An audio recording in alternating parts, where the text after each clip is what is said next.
Setelah mendengar cerita Yebun, Oki pun menyarankan agar Yebun menyentuh Juman. 야, 근데 차주만 아저씨가 Yebun mengatakan kalau butuh waktu lama untuk bisa mengetahuinya, dan tidak mungkin dia menyentuh Juman dengan waktu yang lama. Sementara itu, Jangyol yang penasaran dengan Sunwo pun mengawasi dari dalam mobil. Tiba-tiba, sebuah mobil parkir tepat di depannya, sehingga saat mobil itu pergi, Sunwo sudah tidak di tempatnya. Saat sedang kesal, ternyata Sunwo sudah di sampingnya lalu memberi kue dan mengatakan jadwalnya hari ini, sambil berkata, agar kau tidak kehilangan jejakku. Akhirnya, Jangyol pun meminta agar Doki yang mengawasi Sunwo. 그 새끼 눈치 되게 빠르니까. Saat bertemu Jomuk mengatakan kalau pelakunya Sunwo dan membunuh Juman mungkin motifnya karena dendam. Tapi bagaimana dengan Sia, Seonggil dan juga Jisuk? Lalu berkata, ini lebih masuk akal daripada bualanmu tentang dukun. Pagi itu, Oki menemui Juman dan meminta agar duduk bersama para generasi muda. Oki membawa orang suruhannya sebagai perwakilan generasi muda. Juman pun berkata kalau dia siap mendengar suara mereka. Lalu Oki memberikan Juman minuman, sementara itu Yebun menunggu di belakang. Tapi ternyata yang mabuk adalah Oki, dan kemudian disusul oleh Juman.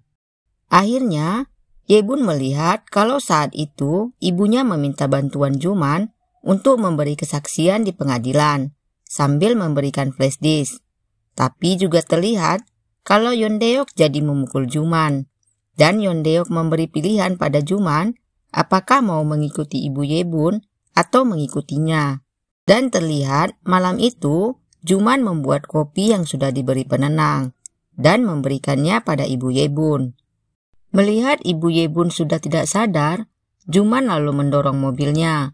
Yebun lalu meletakkan Juman yang sudah mabuk di sofa kantornya. Di tempat berbeda, saat Doki sedang mengawasi Sunwo, Gwangsik datang dan mengetahui kalau Doki sedang mengawasi Sunwo. 여빠. Sementara itu, di kantor polisi, Jangyol kembali meminta Jomuk untuk menjelaskan apa yang diketahuinya. Jomuk pun menjelaskan kalau Sunwo mungkin ingin membunuh Juman karena Juman gagal memberi kesaksian yang melawan Yondeok di pengadilan, sehingga tuduhan korupsi Yondeok dibatalkan. Lalu tiba-tiba ibu Sunwo menghilang. Jangyol lalu mengingat saat dia menangkap Seonggil, lalu berkata, pasti ini karena pengkhianatan. Lalu menjelaskan kalau setiap korban pasti karena berkhianat. Sehingga Jomuk berkata, bukankah Seonggil mengkhianatimu? Berarti kau juga tersangka. Lalu Jomuk kembali berkata, jika memang Sunwo pelakunya, bagaimana dia bisa tahu apa yang dialami para korban ini? Dalam hati Jangyol berkata, dia bisa tahu karena dia seorang dukun.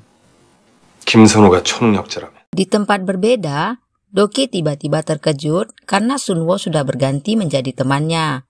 Temannya berkata kalau Sunwo meminta untuk menggantikannya 1 jam yang lalu. Mendengar itu, Doki pun lalu mengabari pada Jangyol. Jangyol meminta agar Doki mengecek Sunwo di tempat kerjanya.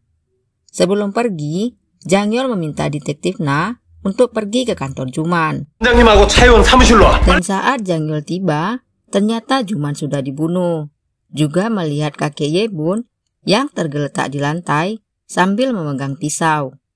Tapi yang menjadi tanda tanya, kenapa penghidup lampu ada bercak darah? Detektif Na lalu mengatakan pada Doki kalau lukanya hampir sama seperti pembunuhan yang lain, dan dugaan sementara kalau pelakunya adalah kakek Yebun. Di tempat berbeda, Jangyol langsung mendatangi Sunwo dan memberitahu kalau Juman dibunuh. Melihat Sunwo tidak terkejut, Jangyol pun bertanya dari mana Sunwo 1 jam yang lalu. Karena Sunwo berkata dia di tempat ini, Jangyol merasa kalau itu hanya alibi Sunwo. 일이 있을 때마다 Jangyol lalu memberitahu Yebun kalau pisau yang dipegang kakeknya adalah yang digunakan untuk membunuh Juman, sehingga meminta Yebun untuk memegang kakeknya. Tapi Yebun menolak dengan alasan kalau dia harus menjaga bibinya. Saat Bibi Yebun bertanya pada dokter kapan mereka bisa menjenguk, seorang polisi melarang mereka. Pagi itu, Jangyol mendatangi Jomu dan meminta mengemasi semua berkas kasus pembunuhan Juman. Jangyol berkata, karena yang meninggal anggota dewan, maka yang menangani adalah divisi kejahatan berat, sehingga tidak akan melibatkan kita. Maka kasusnya akan ditutup dan menjadikan kakek Yebun sebagai pelakunya. Sehingga Jomu pun meminta untuk langsung mengemasnya. Saat pergi, mereka pun selisih dengan divisi kejahatan berat yang baru tiba. Mereka menyimpan berkas-berkas itu di kamar Jangyol. Lalu Jomu berkata, ini akan menjadi markas kita. Jangyol lalu permisi untuk pergi ke TKP. Sementara itu, Yebun menelpon Jangyol untuk meminta agar melihat kakeknya, karena mereka dilarang untuk menjenguk. Jangyol kembali ke TKP dan melihat penghidup lampu itu, lalu menyimpulkan kalau pembunuhnya pasti mematikan lampu setelah membunuh. Jangyol juga melihat kakek Yebun dan meminta rekam medisnya. Di rumah, Yebun dan bibinya melihat kalau diberitakan yang menjadi pembunuh Juman adalah kakeknya. Bahkan diberitakan kalau kakeknya menikam dirinya sendiri setelah membunuh Juman. Mendengar itu, bibi Yebun pun menangis lalu pergi ingin menemui Jomu. Sementara Yebun hanya terdiam sambil mengingat kembali yang pernah dikatakan kakeknya. Bibi Yebun menangis di hadapan Jomu karena merasa ayahnya difitnah telah menjadi pembunuh.